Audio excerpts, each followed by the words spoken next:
Okay, let's get on with it, okay? Once we've removed the duct, the injection line, and we've also removed the intake manifold, we have everything here. The next thing we have to do is remove the wideband muffler. The wideband muffler is this little device that you see here that goes from the compressor to down there. Okay, I'm going to get the flashlight so you can see it better. Okay, all this little device here is the wideband muffler. Okay. The first step we have to take to remove it is that I'm going to remove this here. In the end I was unable to remove it because since this isn't right, it doesn't let you lever it out and you can't remove it properly, but there's no problem bending it. Since this was already broken, I took advantage of the fact that it's broken to bend it and then we'll put a new one in and that's it. Okay? So, to remove the broadband silencer, the first thing we have to do is remove it. That is, remove it at the clamps, at this level up here and the clamp. Let's see if you can see the clamp down there, okay? And then it has this flange here that we have to remove. Okay, let's do those things. Clamp, and flange. Well, clamp. Release and remove the tube here without any difficulty and I have released the clamp below and now I need to turn it a little like this. Turn the tube a little and remove it upwards. And I have also removed this clamp that I had here, so now we would have removed this flexible tube. Let's do it. Well, it's already removed without any difficulty. I put it back here like this upwards so that I don't lose it. Okay, the next thing we have to do is loosen this clamp here, okay? We loosen this clamp and loosen this clamp. Look, but that's like the one on Volkswagen Audis and such, where you have to pull. Let's see, my finger from this over there. You have to remove it over there so that it comes free and you can remove it from this side, okay? This one is kind of broken, right? No, it's just there. Okay, great. And this one. And then finally, we have to remove 2 screws, which is the one up there, and one just like it down there, which I don't know how I'm going to access. Oh, well, maybe when I remove this thing it'll let me access it through there. Okay, and that's it. Well, let's remove that clamp with a screwdriver over there.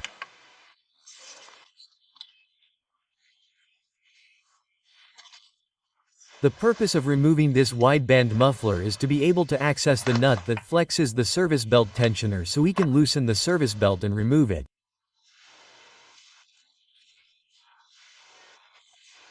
Okay, then we'll see how this service belt is practically new and in very good condition. Do you see? Also, from the original Mercedes brand, we're going to reuse it because it's perfect, okay? So, we have to mark the direction of rotation. The direction of rotation is over there. Well, no, let's mark it. Look, just knowing that when you put it in, the Mercedes brand has to be like this facing us, that's good enough. And then I'll show you a graphic of how it goes so that when you put it in, it'll come out. Well, you see, the screwdriver went in and now by pulling it out a little bit, this will stay out. And once it's out, we can pull it towards us to see if it's not too stiff. And that's it, you see? And it comes out without any major problems. We've already taken it out. Ready.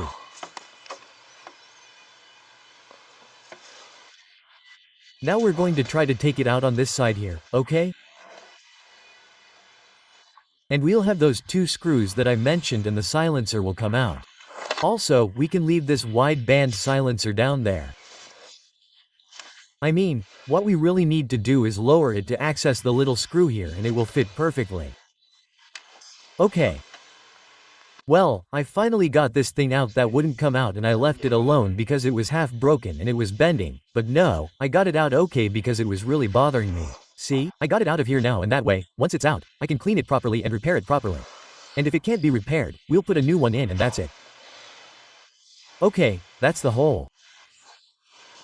Okay, well, we were saying, we have a screw at this height. Let's see if you can see it. I don't know how to record it. Let's see. If I can put the camera in so you can see it.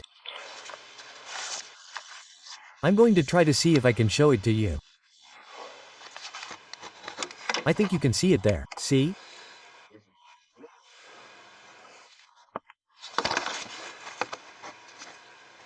That's the screw that needs to be removed, which would be the one on top and the same one down there.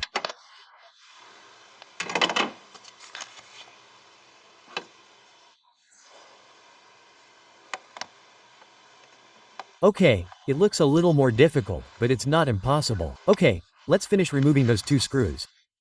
And when I remove those two screws and loosen this clamp here, it should be loose. This is taking me longer than I thought. I thought this was easier, but simply because it's difficult to access it, it's a little more complicated. Well, the first one is done. Okay, the top one. This is one that says E11 here. Okay, now let's see how to do the bottom one, which I can't see clearly because I don't know where the gap is, but let's try. Let's go for 11, that is, the bottom one. Logically, the bottom one was easier for me. I did it by feel, without looking or anything. I put my hand in there, I put the key in there and by feel. Okay, I did it by feel. And now this is supposed to. Do you see? This is already like this and it's come out on the other side and now we can leave it down here. We just had to leave it down there. Do you see? It's come out here and now we can access the screw to loosen it, which I have to look for because right now I can't see it. Also by feel, see? This is the pulley, this is the tensioner, and right here below the tensioner, by touch, there's the slot to insert a torque wrench to move it. Okay, let's see if I can record it with the camera. I don't think we can, but we're going to try. Let's see. Okay, there it is. Do you see? That's the torque wrench that needs to be inserted there to move it. I'm going for it. I've also verified by touch that it's a torque wrench. Let's see, because with so much reflection you can't see anything. Okay, T55. Well, that's the one we're going to put here and we're going to loosen it. And if we have the wrench and it was simply pushing down. Do you see how the tension belt is going to move now? In such a way that this doesn't leave it completely loose, you see? And now we can remove the service belt. So, that's it. I need both hands, but as you can see, do you see how it moves and loosens? Well, there it is. And that's it. Well, I've already managed to loosen it and now we're going to go over it again. Let's remove this one, we're not going to mess it up. With this removed, we can now remove this one without any problems. See? This belt has already been left here and this is now free, so great. Okay, let's check that this isn't seized. It's not seized. And it turns very well. Okay, this compressor has internal oil, okay? The level needs to be measured and if it's low, it needs to be topped up, okay? I think Yadin oil is the one that needs to be added. Okay, let's see what the next step is. Once we've removed the service belt, which as you can see isn't as complicated as it might seem at first. Let's look at the graph. You could have two different models depending on whether or not they have to be air-conditioned. Mine has to be air-conditioned and this would be the graph. Okay, the belt goes here, then it goes up here, goes here, comes back here and there it is. Okay, if you want to do a quick review, which is each thing, this here is the pump. Of the power steering, okay? The power steering pump. Great. And this one here is what they call the deflection roller, okay.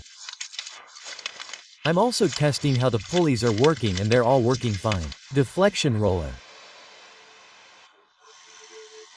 This is the compressor pulley. Okay, great, huh? This one here was the tensioner roller, okay?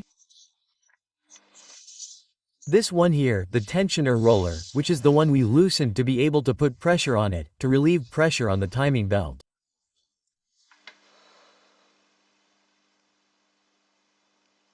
This is the anti-vibration pulley, the one down here, the one that goes to the crankshaft. This is the anti-vibration pulley that's connected to the crankshaft. Okay, this is what connected me to the crankshaft. More things.